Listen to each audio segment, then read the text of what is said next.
किसी की लाश पे आंसू बहाने आया हूँ, शहीदे कौम की मैयत नहलाने आया हूँ। अजीज रूठा है उसे मनाने आया हूँ, अजीज रूठा है उसे मनाने आया हूँ, किसी को ख्वाबे अजल से जगाने आया हूँ। कभी का सोया है उठ रामचंद्र आंख खोल, कभी का सोया है उठ रामचंद्र आंख खोल, खामोश कब का पड़ा है जरा तपाक से बोल।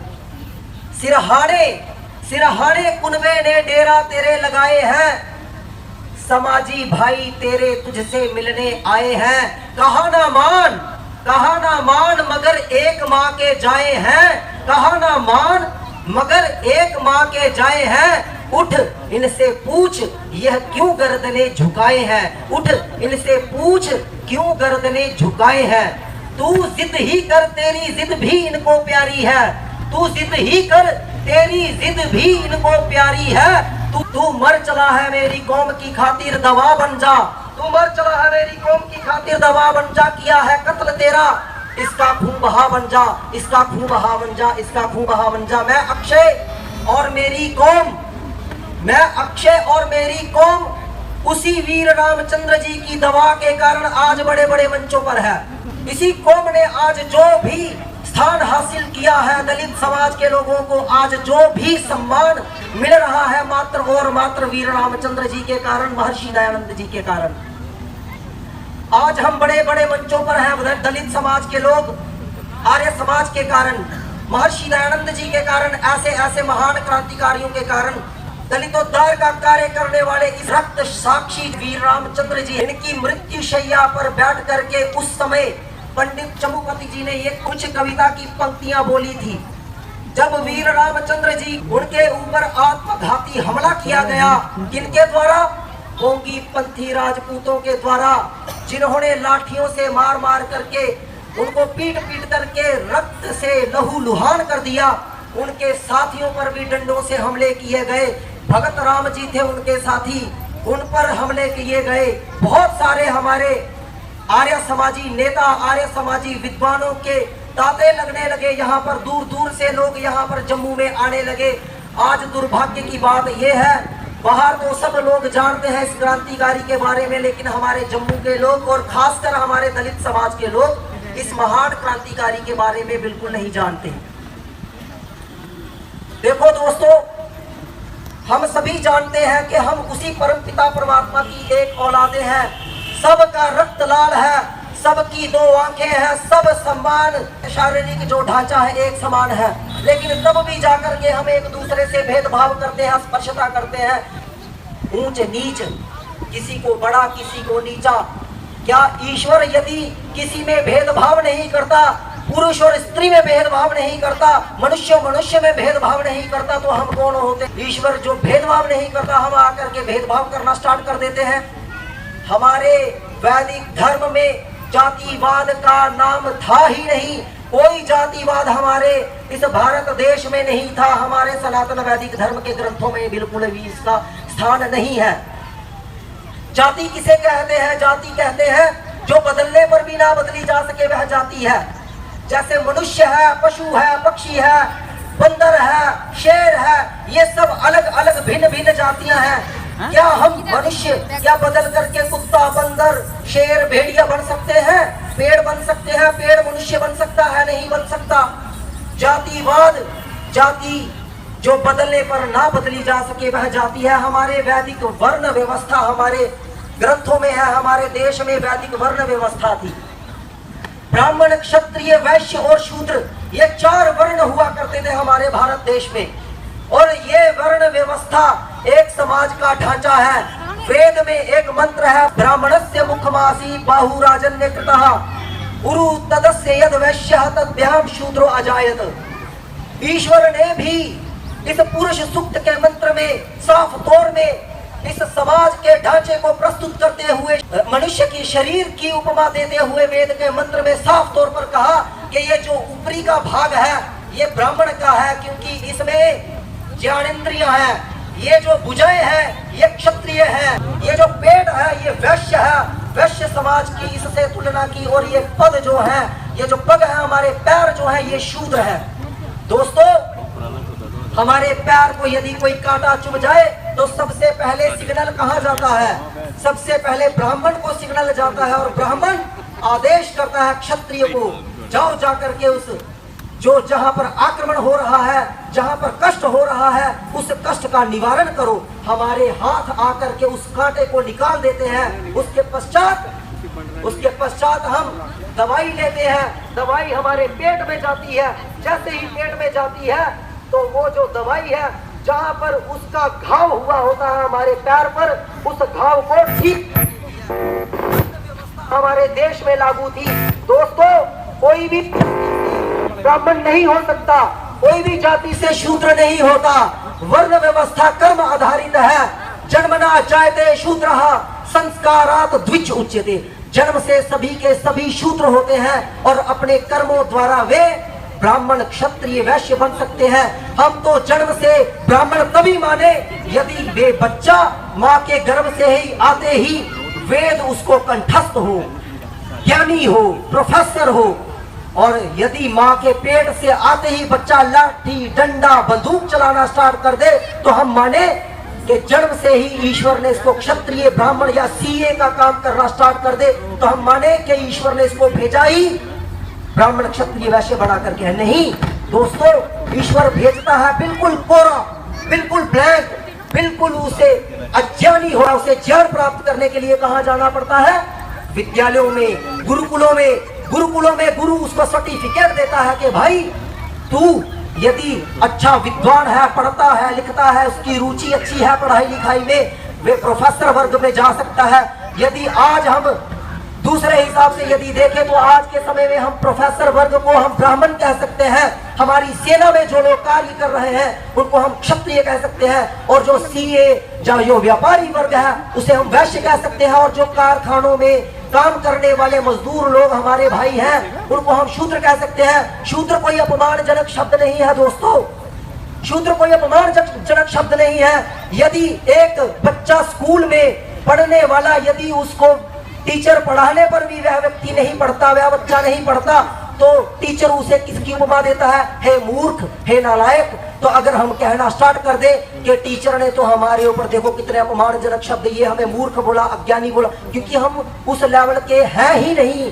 तो आपको दोस्तों बता दें, शूद्र हमारी ही वर्ण व्यवस्था का एक शब्द है। जो बिल्कुल अज्ञानी व्यक्ति है उसको ज्ञान प्राप्त करने के लिए जो सर्टिफिकेट मिलता है, यदि सेना में जाता है तो वो क्षत्रिय कहलाएगा। यदि वे विद्वान है, वेदों का विद्वान है, प्रोफेसर है, तो हम उसे ब्राह्मण कह सकते हैं। यदि वे चार्टर्ड अकाउंटेंट है, यदि वे व्यापारी वर्ग का कार्य कर रहा है तो हम उसे वैश्य कह सकते हैं। और यदि किसी कारखानों में कार्य करता है तो उसे हम शूद्र कह सकते हैं। वर्ण का अर्थ ही होता है अडॉप्ट करना, वर्णन करना। अरे यदि हमें ईश्वर स्टार्टिंग से ही ब्राह्मण बना करके भेज देगा तो हम किसको अडॉप्ट करेंगे?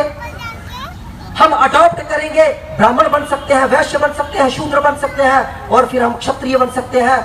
ईश्वर ने भी बोल रखा है। और हमारा संविधान जो मनुस्मृति है, जो विशुद्ध मनुस्मृति है दोस्तों, उस समय अंबेडकर जी ने मनुस्मृति का दहन किया था 25 दिसंबर के दिन। आपको बता दें, जो मनुस्मृति का दहन किया था अंबेडकर जी ने, वो बिल्कुल सही किया था, क्योंकि वो मनुस्मृति जलाने के योग्य ही थी। क्यों? क्योंकि जिस बुक में, जिस किताब में, जिस पुस्तक में आप शब्द लिखे हो किसी वर्ग विशेष के लिए, तो वो शुद्ध कैसे हो सकता है? आपको बता दें, मनुस्मृति वैदिक मनुस्मृति है। मनुस्मृति में मुगलों ने उसमें मिलावट करना स्टार्ट कर दी। क्योंकि मुसलमानों में औरत को खेती माना जाता है, खेती। तो मुगलों का यहाँ पर 1000-1200 साल यहाँ पर राज रहा। उन्होंने इस भारत को गुलाम करके रखा। तो आपको बता दूं, उन्होंने अपने मजहब के अंदर उनको स्त्री को खेती माना जाता है, और उनको जो नीचे वर्ग के लोग हैं उनको गुलाम कहा जाता है। इसी के आधार पर उन्होंने देखा तो यहाँ पर तो मनुस्मृति में कहा गया है, यत्र नार्यस्तु पूज्यन्ते रमन्ते तत्र देवता। कितनी सुंदर बात की गई है नारियों के प्रति, कि जहाँ पर नारियों का सम्मान सत्कार होता है वहां पर देवता अर्थात विद्वान लोग जाना पसंद करते हैं। तो ये सब बातें उनको कैसे अच्छी लग सकती थी? उन्होंने मनुस्मृति में धड़ल्ले के साथ मिलावट करना स्टार्ट किया। उसके बाद लॉर्ड मैकेले जैसे, और क्या नाम है इसका, मैक्सवेल ग्रिफिथ जैसे लोगों ने हमारे वेदों का भाष्य किया। और कैसा भाष्य किया? गंदा भाष्य किया। लोग गलत रास्ते पर चलना स्टार्ट हो गए। महर्षि दयानंद जी ना होते तो आज दलित समाज के जो लोग हैं इनकी दशा इतनी खराब होती। तो आपको बता दूं कि यहाँ पर महर्षि दयानंद जी के कारण ही आज जहाँ पर स्त्रियां जो बैठी हैं, देश की प्रधानमंत्री स्त्री, देश की राष्ट्रपति स्त्री, महर्षि दयानंद जी ने स्त्रियों के प्रति और दलित समाज के प्रति जो कार्य की है, जो हमारे ऊपर ऋण किया है, उस ऋण को हम कभी भी नहीं चुका सकते, चाहे स्त्री हो चाहे दलित समाज का व्यक्ति हो। महर्षि दयानंद जी ने स्त्रियों के प्रति जो कार्य किया है, बहुत बेहतरीन कार्य किया है। यत्र नार्यस्तु पूज्यन्ते रमन्ते तत्र देवता, ये सत्यार्थ प्रकाश में उन्होंने कहा। दोस्तों, दलित समाज के लोग आज गलत रास्ते पर किसी के बहकावे में आकर के एक दूसरे के साथ हो लेते हैं और नारे लगाना स्टार्ट कर देते हैं, जय भीम जय भीम। तो आपको बता दूं, हमारा जय भीम ये हमारा अभिवादन नहीं है, राम राम जय श्री राम ये हमारा अभिवादन नहीं है। हमारा अभिवादन मात्र और मात्र नमस्ते है। नमस्ते का अर्थ है मैं आपका सम्मान करता हूँ। यह भीम जय श्री राम आदि आदि ये आप किसी विशेष व्यक्ति की स्तुति तो कर सकते हो, क्योंकि डॉक्टर भीमराव अंबेडकर जी की बात को मैं मानता हूँ। डॉक्टर भीमराव अंबेडकर जी ने अपने पूरे जीवन काल में कभी जय भीम नहीं बोला, वे नमस्ते बोलते थे। जय भीम वो कभी भी नहीं बोले, क्योंकि उनके जो पत्र हैं, जो उन्होंने पत्र लिखे अपनी पत्नी को, अपने परिवार को, जो राजाओं को, साहू जी महाराज को पत्र लिखे। आपको एक और बात बता दूं, भीमराव अंबेडकर जी को बनाने वाले कौन थे? भीमराव अंबेडकर जी को बनाने वाले आर्य समाजी थे। कौन थे आर्य समाजी? आर्य नरेश साहू जी महाराज, गायकवाड़ के राजा सयाजी गायकवाड़, जिन्होंने स्कॉलरशिप देकर के अमेरिका पे भेजा। किनको? डॉक्टर भीमराव अंबेडकर जी को। और भीमराव अंबेडकर जी वहां से जब वापिस लौटे तो उनका सामना किससे हुआ?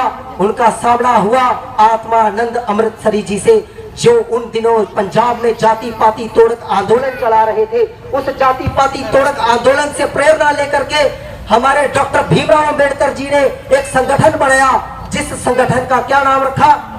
जिस संगठन का नाम रखा समाज समता संघ। और उस समाज समता संघ में डॉक्टर अंबेडकर जी हर सप्ताह में किसी एक लड़की का विवाह करवाते थे। और विवाह कैसा होता था?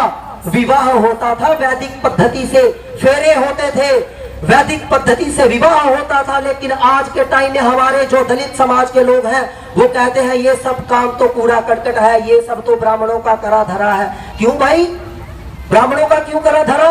ब्राह्मण कौन होते हैं? ब्राह्मण तो मैंने आपको पहले ही बता दिया, जो कर्म से श्रेष्ठ होगा वही ब्राह्मण होगा। आर्य समाज ने बहुत सारे ब्राह्मण बनाए हैं। आर्य समाज तो एक फैक्ट्री है, आर्य समाज तो एक फैक्ट्री है। एक साइड से शूद्र घुसेगा, दूसरी साइड से ब्राह्मण बन करके निकलेगा। आर्य समाज ने बहुत श्रेष्ठ कार्य किए हैं, बहुत श्रेष्ठ कार्य किए हैं नारियों के प्रति। जो आर्य समाज ने, आज नारी जाति कहां से कहां पर है। आज नारी जाति को कभी भी ऋषि दयानंद जी के उपकारों को कभी नहीं भूलना चाहिए। मेरी कुछ पंक्तियां हैं नारी जाति के ऊपर, मैंने एक कविता लिखी थी। जो भी है आपके सामने मैंने अपनी बात रखी, मेरे को समय मिला। आप सभी का बहुत बहुत धन्यवाद, आपने मेरी बात को सुना। और आपको एक बात कहूंगा कि उस महान क्रांतिकारी जो वीर रामचंद्र जी ने हमारे ऊपर उपकार किए हैं, अग्रवाल बिरादरी में उत्पन्न हुए, पैदा हुए, उस रामचंद्र जी ने किनका इतिहास पढ़ा था? पंडित लेखराम जी का, स्वामी श्रद्धानंद जी का, महर्षि दयानंद जी की शिक्षाओं से वो प्रेरित होकर के वो आज अमर हुतात्माओं की श्रेणी में सबसे आगे हमें नजर आते हैं, सबसे आगे नजर आते हैं। उनके उपकारों को हमें कभी नहीं भूलना। आज मैं अपनी महिलाओं, अपनी मातृशक्ति को बोलना चाहूंगा कि वे कभी भी अंधविश्वास में, कभी भी पोंगापंथी पंडे जो अपने आप को ब्राह्मण कहते हैं, उनके बहकावे में ना आए, क्योंकि महर्षि दयानंद जी की आप पर बहुत ज्यादा उपकार है। आप उनके ऋण को तभी चुका पाएंगे यदि महर्षि दयानंद जी के उपकारों पर उनके उपकारों को ना भूल करके उनके वेद मार्ग पर चले, आगे अग्रसर हो गए। आप सभी का बहुत बहुत धन्यवाद। मेरी बात को आपने बहुत धैर्यपूर्वक सुना। आप सभी का बहुत बहुत धन्यवाद। महर्षि दयानंद जी की जय। जय आर्य, जय आर्य।